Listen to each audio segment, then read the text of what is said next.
Alright, what's up guys? OJ here. Welcome back to another video. And today we're talking about two of the topics that I get asked about the most on the channel when it comes to Xenoblade Chronicles and also The Legend of Zelda and what's going to be going on with these franchises now that the upcoming E3 has been canceled. But never fear guys, although E3 through the ESA has been officially canceled, Nintendo still will have their presentation like they always do. Expect the Treehouse, expect the Nintendo Direct usually at E3 right around the same time in the middle of June or so. So don't worry about that. And we're going to be going over these two franchises and what we could potentially get at that show. But before we get into anything, please make sure you hit that like button, subscribe if you're someone new, and click that notification bell to get my videos first. Now let's go ahead and start off with Xenoblade Chronicles and what you guys ask me about daily on the channel, and that is Xenoblade Chronicles X and its potential at this next Nintendo Direct. What's going on with it? Why is it so difficult to port? Will the Breath of the Wild delay affect it? There's a lot of things to go over. So let's first start off with why is Xenoblade Chronicles X such a difficult game to get on the Nintendo Switch, considering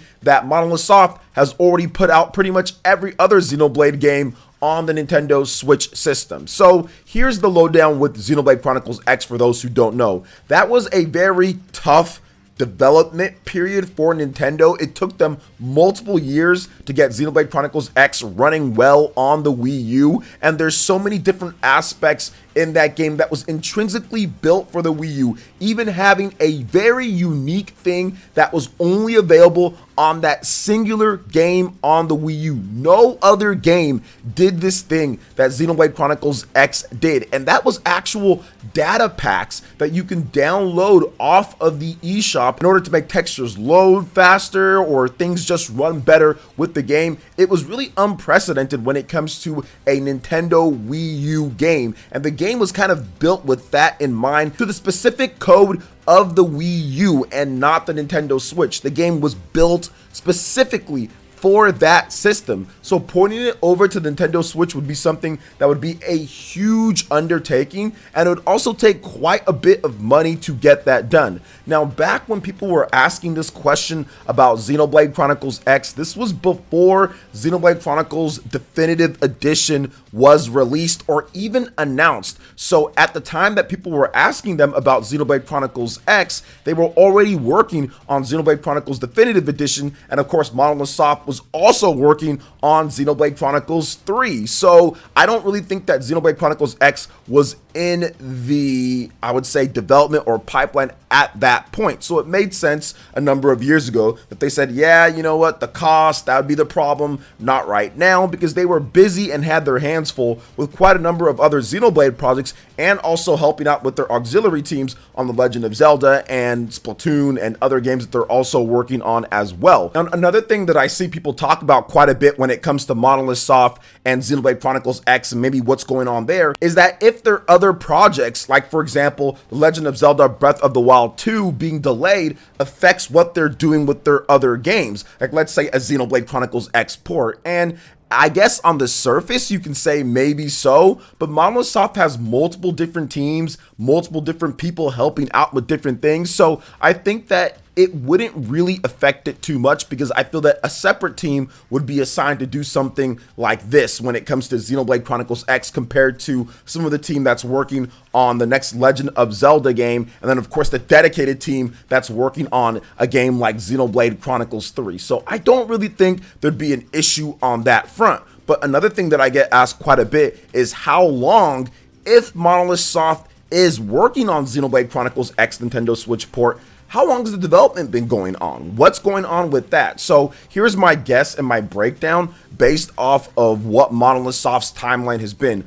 Obviously, we know that Xenoblade Chronicles 2, that was done in 2017. And then pretty much from that point, maybe a bit afterwards, they started looking into and developing Xenoblade Chronicles Definitive Edition, also with the future connected DLC attached right to it into the game, upgrading it. It's a nice remaster of the game where they looked at everything and even redid the hands and the faces, complete remake of the hands and faces, and also other parts of the game. It's really in depth, and it wasn't a snap your fingers quick cheap port. It was actually a game that took them quite some time to develop, so they probably started on that not too long after the release of Xenoblade Chronicles 2, because remember, they announced Xenoblade Chronicles Definitive Edition in the fall direct. The fall direct of 2019. So that's not too much longer after from the December launch of Xenoblade Chronicles 2. And if development takes about maybe a year or year and a half on something like that, obviously they had been busy. One of their teams had been busy doing that.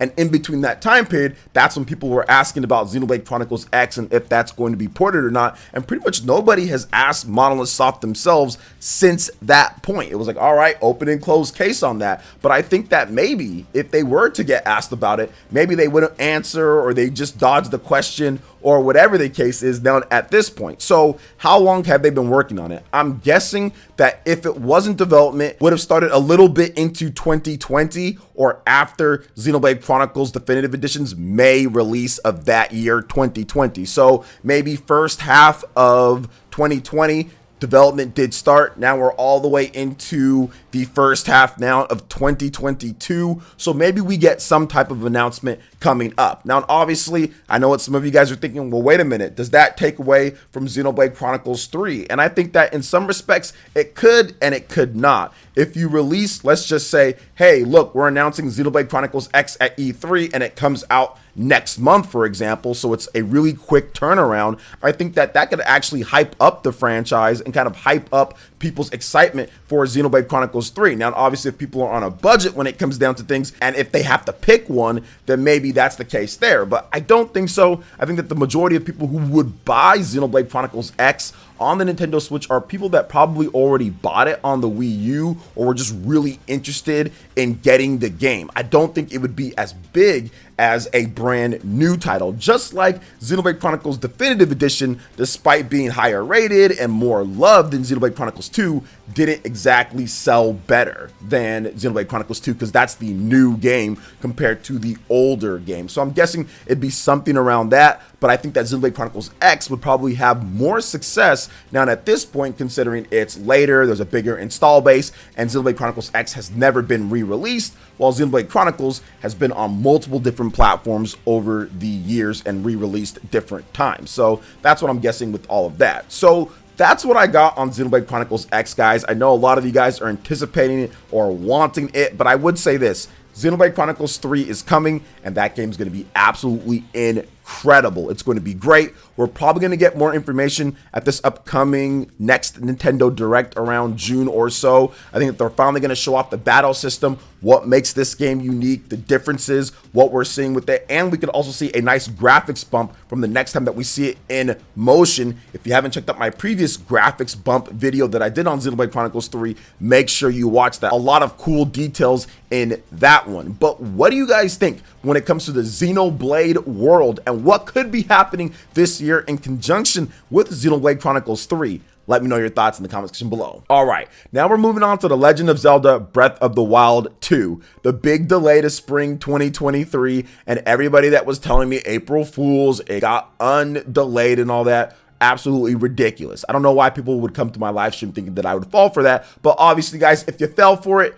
don't fall for it. It's still delayed to spring 2023. Now, will there be other Zelda games in its place? People have been asking for these traditional Zelda games on the Nintendo Switch, considering the Wii U got two of the best Zelda games of all time, and that is The Legend of Zelda Wind Waker HD and also The Legend of Zelda Twilight Princess HD. Both of those fantastic remasters of the original releases. So let's talk about this just a little bit and what's going on there. Yes, I do think that not only does Nintendo have those two games that are coming to the Nintendo Switch, but I think they have another game. So 3 Zelda games that are currently in development for the Nintendo Switch or plan to release for the Nintendo Switch. Now, obviously, like I said, Wind Waker, Twilight Princess, those are no-brainers. I think that those will be announced and released on the Nintendo Switch this years. So I think that that's going to be something that's going to be exciting for fans out there. I think that these games are already ported over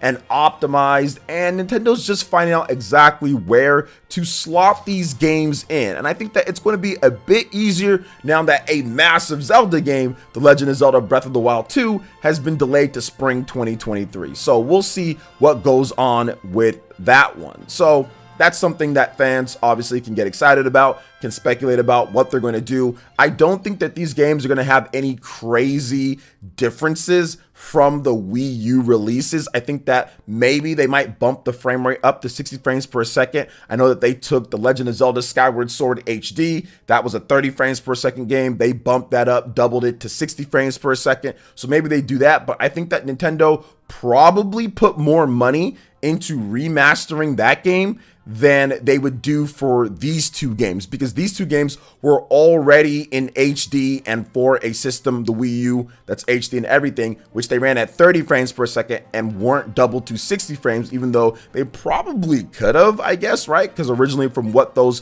platforms were on, so they might just take those games wholesale and put them on the Nintendo Switch as straight up ports of what we already got. So maybe it stays at that 30 frames, but I don't expect anything really more than just that. If they do some other things to it, that'd be great. Obviously, that'd be awesome. If they can fix some of the horse controls when it comes to Twilight Princess, that would be awesome as well. So let's hope that they actually get that done. Now, I don't think that these games are going to be crazy gangbuster sellers like some people think. We saw what happened with Skyward Sword HD. I mean, that game did well for a bit. It sold pretty good, but then it dipped right back down below where The Legend of Zelda Breath of the Wild is. And I know that a lot of hardcore Zelda fans don't want to hear this, but the future of Zelda is definitely incorporating the open world aspects, and the dungeon stuff isn't necessarily going to be the main focus of the games going forward, at least with Breath of the Wild. Clearly, people have responded to the open-ended world. Now, you can have dungeons thrown in there. Maybe in the next game there's going to be that, but I don't think Nintendo's really going to focus again hardcore on the next big Zelda games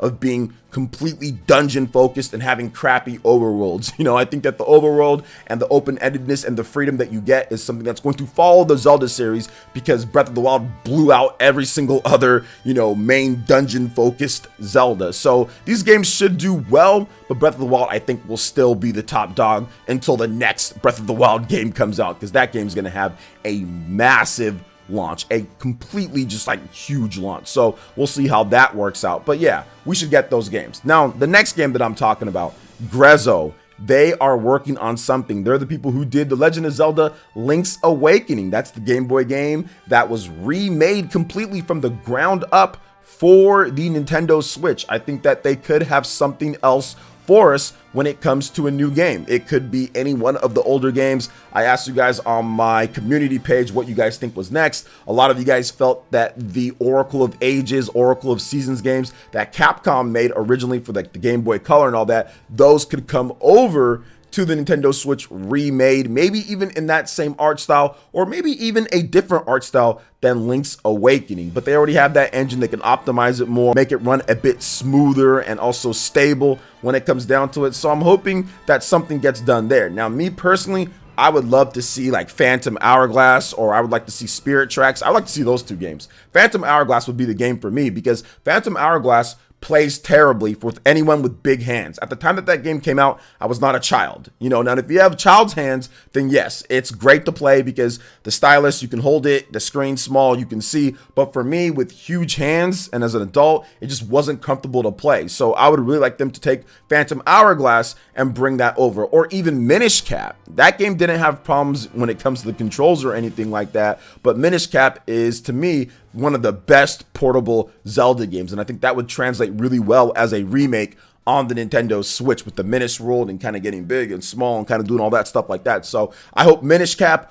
or Phantom Hourglass, but I'd be happy with pretty much any one of the other portable Zelda games, any one of them, just because I'm not the biggest fan of the portable Zelda games and how they're played on a portable. But if you bring them over to the Switch, which is my favorite portable slash hybrid when it comes to Nintendo systems, because you can play any way that you want. When you want to play it portable, you can play it that way. When you want to play on the TV, you can play it that way, and it's very easy to switch between the two. Then I think that makes the game, to me, instantly more enjoyable and better, especially if they're going to remake it and add quality of life features and all that like they did with Legend of Zelda Link's Awakening. So I'm looking forward to seeing what they actually have for us when it comes to Legend of Zelda. There could be 3 separate games that they talk about at the next Nintendo Direct this June, and of course, Xenoblade Chronicles. We know there's definitely going to be at least minimum Xenoblade Chronicles 3 at this next Nintendo Direct as well. I bet that Monosoft is chomping at the bit to show us how awesome this game is going to be. So, what are your thoughts when it comes to all things Zelda and Xenoblade Chronicles here? Let me know your thoughts in the comment section below. Alright guys, that wraps it up for this video here. Thank you so much for watching. I do appreciate it. Please make sure you hit that like button, subscribe if you're someone new, click that notification bell, and we will see you for the next video. Peace.